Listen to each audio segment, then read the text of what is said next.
Beautiful song and a big voice to sing it. That was Ron Lees, and I'm very happy to say sitting right across the desk from me is Ron Lees. Good morning, Alex. Lovely to be here, mate. Where did you get that talent from?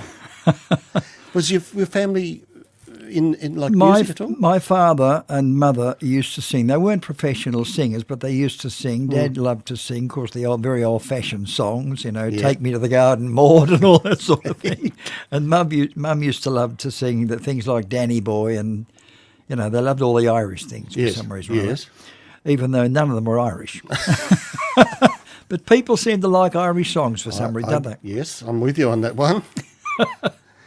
So, where were you born in Victoria? Melbourne, yeah. Melbourne? Yeah, Melbourne. 1940. I was born in 1940.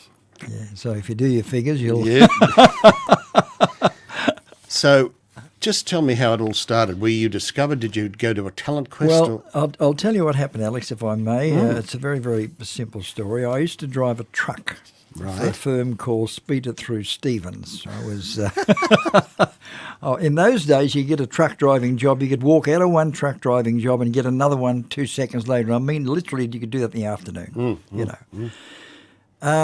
And I went into Channel 7 this particular day in my truck, and I got out and I combed my hair in the middle of the rear vision mirror and walked in, and I saw a gentleman sitting on the couch having a cigarette. And, of course, they all used to smoke in those days. Yes. Sitting on the couch with his sleeves rolled up, and I said to him, may I see the manager?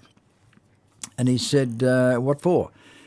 And something told me that he was important. That it was just the way he was sitting there. He wasn't he wasn't a travelling salesman. He was obviously important sitting there. Yeah. And I said, I'd like to, I want to be a singer. I'd like to sing, audition for somebody. He said, well, you're a singer. I said, yes. He said, well, go ahead and sing. I said, well...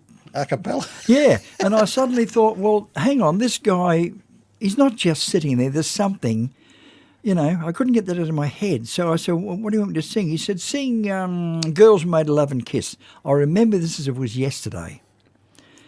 And I said, okay. So I started to sing it. He said, jumped off of the couch. He said, come with me. So he took me into the studio with all these cameras.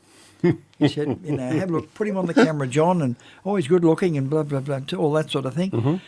And eventually I went outside and I said, can I ask who you are, sir? He said, I'm Al Spargo. I'm the producer of the show. Wow. I said, oh, my God, how lucky is that? So he said, would you like to sing on the show? He said, you know what the show's called? I said, no, I don't. He said, it's called Sunny Side Up. Oh. I said, okay, fine. And he said, we'll bring you back on Wednesday, this is on a Monday, and sign a contract for me. Right. And we'll give you 12 months.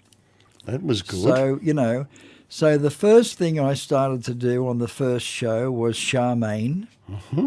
Then the next week I did Diane. I remember these things very, very, very they were songs vividly because they were songs that I knew well and I could sing, and yes. and they suited my vocal capacity, which at that particular time was a very light, what they call a Ligerio tenor, light voice. Mm.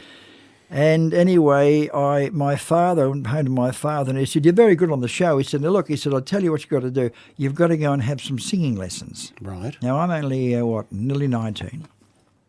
So I said, okay, you think I need them, Dad? He said, absolutely. He said, because one of these days they're going to ask you to sing something that you won't be able to handle, and then we're going to have a problem.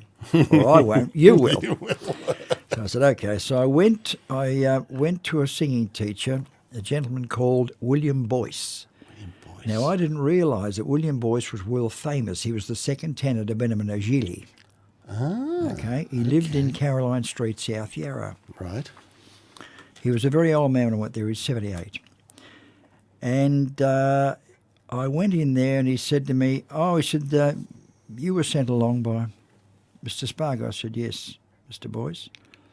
Okay, he said, well, now, do you think you can sing? Now, I didn't want to answer because I didn't want to sort of, sound egotistical. Or Blow your bags yeah, up. so I sort of went, I didn't answer. I said, well, yeah, okay. I didn't answer at all. He said, I'm going to ask you again. Do you think you can sing? So I gave the same response, and he said, so he put a record on of Benjamin O'Gilly. This is when I'd first heard of Benjamin O'Gilly. Never heard of him, apart from that. And he started to sing. And I said, oh, that's a beautiful voice. Oh, he said, the cat hasn't got your tongue, you can talk. I said, that man's got a fabulous voice. He said, well, you've got the same sort of quality as that. He said, now, what I don't think you may have, and I'm not being awful, I don't think you've got his brain. Right. Because you said to sing like that, it's not just a voice, it's got to be a brain. Right? I said, well, I haven't got much of a brain, but I'll do the best I possibly can. Well, 10 years later, I was still there, still studying, and I've been studying ever since, and I'm now 72 years old. I study every single day. Never too old to learn. This is why, well, your voice is the last organ to show age. So this is the reason I've still got a voice today. Because that recording we played to open the program is just brilliant. Well, it's not very long ago either. Yeah, exactly right. Now, so Sunny Side Up, I suppose, was the starting point. Yes, I went there for about 10 years. 10 Sunny years, Side Up. because that was a great show, wasn't Yeah. it? Now, the compere, was that Bill Collins. Bill Collins Yeah. and Mary? Mary Hardy did the Penthouse Club. Oh, that was the Penthouse Club. So the Now- Sunny Side Up and Over the Fence with Honest John and all Honest of John and Bill. Now that over the Penthouse Club came after Sunny Side Up, because what they did, they was Sunny Side Up, Penthouse Club, Club 7. That's they right. kept calling it all sorts of things, but I was on every one of those. We just graduated onto those shows. But apart from television, now you did some live work, and I seem to recall at the Tivoli with David Whitfield. David Whitfield. Yes. What a great voice he had. Yeah, he had a fine voice, David. Yeah, and we became very, very, very good friends, David and I. How long did that run at the Tiv? It ran 3 months. He did fabulous business at the Tiv. David N. Martin. David and Martin, yes. But when he went to Sydney, it didn't do so well. So, that happens. That's showbiz. Well, that's right. I mean, That happens. It's funny, isn't it? Yeah. That can happen. Yeah. And all those things. And then I started, after the Tivoli, did 3 months with David, and then I went to started the Sydney clubs All right. after that. The RSLs and things like that. How RSLs did you in find Sydney. that? Well, I found them fabulous because in those days you were getting about, and let me say something, Alex, the money was nothing to me. I really wanted to just study. I wanted to be something better than I was, and I knew I could have been. But, I've realised over years that you can't do anything unless you put the study in. Nobody can be just a great singer. Yeah. Even a great singer Exactly. can't be a great singer unless he studies and learns how his instrument works. And this is when I started to do Under Mr. Boyce. Yes, under Mr. Boyce for 10 years. Then Mr. Boyce died. And I got off the track a bit after that. You just sort of seem to forget what you're told. And, well, I was sort of 28 and I wasn't, all that intelligent then vocally as a singer. So... And you've got to keep studying every day. The greatest singers. Look, I've had breakfast with Jan Pearce and people like that live, and and I know them personally because I've worked with a lot of them, and I got to know them extremely well. And every one of them studies even now. Pavarotti studied up till he died. Up till he died when he was 72 years old. I believe it. So, he was being interviewed one day, and the interviewer said to him, I said, I want to ask you some more questions. He said, well, hurry up. He said, because I've got to go and practice, and you're holding me up. And this is at 72 years old. So you can see what sort of work is in these people. Yes. So I copied them and tried to do the same. Tell me a bit about this Mario Lanza thing. Well, Mario Lanza, I spoke to Mario Lanza on the phone. A gentleman was going to bring him out here. Anyway, a long story short, he didn't come out. Yes. But anyway, then a gentleman called Alan Hopgood, who you probably know. Yes, indeed. The gentleman's name I can't think of from the ABC got together and did a Mario Lanza show. They went to America and got permission from his daughters and things like that. Mm-hmm. And I finished up being Mario Lanza. And we did it for 13 days straight at Mietta's restaurant. Wonderful place. It was packed. Would have been. It was packed every night. And then we did a Australian tour of the whole thing. Of that Alan, show. Myself, and a young lady. I know that he's very popular still on this radio station. Oh, we yeah. play a lot of him. Yeah, yeah. And I have a program, a two-parter, that's narrated by Dame Kiri Tukanova on his life. Yep. Always rates well when we play it. People ring in and say, "Oh, can we have it again?" You know, they love it. Mario Lanza's voice was highly underrated. He probably had the greatest natural instrument ever given to a man by God, because he was he didn't like study, didn't like discipline. No, that was evident, wasn't it? That was evident, but by the same rule, he sang from the heart. And he studied off a gentleman called Rosati, who also taught Gili. Right. And he had 2 years of Rosati. So in 2 years, if you're that good, you can be improved upon. But even Lanza, with all his natural ability, realised that he had to have something else. He had to have that technical ability. And how long did you do the club scene in Sydney? About 8 or 9 years. Right. I did that all over the place. I had more jobs than you can poke a stick at. Did you enjoy that? Yeah, and I got to the stage where I used to travel to Sydney from Melbourne every weekend. Uh-huh. And I drove it. I drove it. I didn't like planes for a couple of reasons. Number one, I had punctured eardrums I used to muck about, boxing. Mm-hmm. And I had punctured eardrums from that, and so I couldn't fly because they would break, as they did once, going to a command performance. So I couldn't fly anymore after that, so I used to drive it. And I got used to the drive. It was really, I'd leave on Friday morning, get there Friday night or Saturday morning. A manager would pick you up, take you around to the jobs. You'd stay centrally in Sydney somewhere, right, in the motel, and they'd bring you back to your car, and then on Sunday night I'd have a little rest and drive back. Was it the house band you worked with or a pianist? Or a house band.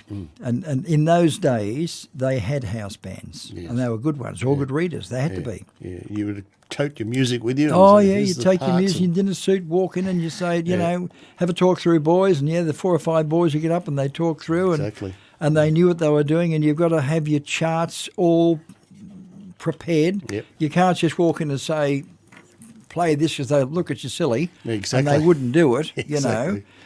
And then you'd probably, 9 times out of 10, you'd paid by cheque at the club, and then you'd go across to the bar, not that I used to drink, and you would change the cheque into cash, and then and off you go. And you'd go on home. On to the next one. Ron, why don't we have another item? Sure. And you suggested perhaps off this CD, which is a lovely CD, Don't Forget Me. Yep. And Other Love Songs. And this is a recent recording, I believe. Yes, it is. Yeah. You thought My Prayer. My Prayer would be nice. They might like. All right, let's have that musical break with Ron singing My Prayer. When the twilight is gone and no songbird is singing, when the twilight is gone, you come into my heart, and here in my heart you will stay. While I pray.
great song. I've always loved My Prayer.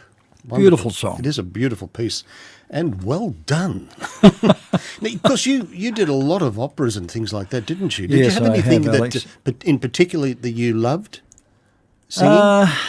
When you start to sing opera, you realise you've got to work very, very hard. Yes. It's demanding on your voice, it's demanding on your body, and you can't just walk in and sing an aria. You've got to be, you've got to train for that, Yes. like an athlete. Yes. And if you do, my first opera was in Brisbane, and I see. it was called The Gypsy Baron. Oh, yes. Open road and all that. I did all that, yeah. And I thought, my God, this is tough. And the first night I did the opening night, I tried to save myself a bit because I didn't realise, all of a sudden you're singing without a microphone over an orchestra, Projection? projection, and you had to know how to do it. We got through that okay, and then I did a couple of others, and then I got a bit more experienced, and as you do, and eventually we learned how to do them, should I say, properly. I noticed from your CV here that you had some 6 years with Bert on Channel 10 on Good Morning Show. Was that a fun experience? It was. I went in there. They called me in to do a Monday morning. I remember it distinctly. It was Monday morning, and Bert said to me, "Would you sing Ness and Dortimer?" I said, "Okay." So I did Ness and Dormer, and they called me back a fortnight later, which was unusual because they don't usually do that. And then I reigned there for 6 years. How wonderful. I think he took a shine to you. Yeah, he did. And I took a shine to Bert because he's a fabulous entertainer. Great man. Fabulous Great entertainer. man. He's a legend. I've known him for a long time. Yeah, Bert Newton's a legend. Yeah, he is. And, He is indeed. And I still get a card, and I send a Christmas card to him and the family. And Him and Paddy, nice yeah, people. lovely people. Now, what are you doing at the moment? What Ron Lees, tell us the story. What's happening? What I'm doing at the moment, I do a little bit of teaching. Okay, I'm Singing, trying to teaching? Yeah, singing, Yes. teaching. I'm trying to pass on my knowledge to other young people. Well, that's good. And I say to them, it's all right having a voice, but if you haven't got a brain, you can forget it. And if you're not committed, you can forget it. So there's no point coming to me for 3 minutes because that's just silly. Exactly. Because it's not what you're seeing on television these days, Yeah. which is, so I hear what you say. I won't go into that. Yes. However, so I teach, and now what I'm doing down at South Melbourne, Alex, there's a gentleman there called John Martin who's a very, very, very nice man who runs a piano business, sells pianos, fixes pianos, all sorts of instruments, all that sort of thing. Uh-huh. And he's asked me to do a Sunday soiree, let's say. Wow, lovely. Now, there'll be a grand piano on the stage and that sort of thing. It's they've done the back room up into a lounge type thing. Informal atmosphere. Yeah, informal. Oh, lovely. And so you'd have a lot of cultured people down there, I guess, to listen to cultured music. It's not going to be poppy stuff. It'll be more classical. Mm-hmm. And we're going to have that on the 12th of August. And can I give a phone number out? I can't see why not. Okay. If you would like to book for the show, it's 2 o'clock, 12th of August, and the phone number is 96905566.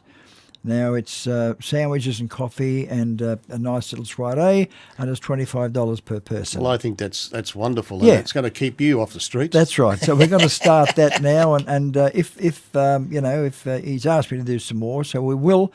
He's a very nice man, and I'll do everything I can to help. And That's wonderful. And it keeps yourself singing. Well, it does. And but you help others as well. So that's not going to hurt. And I know that people would enjoy that. And if you're looking for a little bit of culture on a Sunday afternoon, That's it. There you go.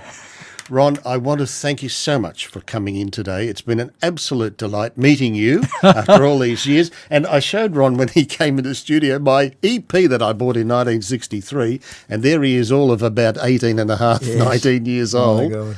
with that. And I'll have to play some of the items. There's 4 items on this EP, and Ron was able to name them. He can remember back that far, which is wonderful. Well, so I'll play them in the program. But Ron, thank you so much. Thanks for having me, Alex. It's been a pleasure. You're very, very welcome indeed, my friend. Thank you, buddy.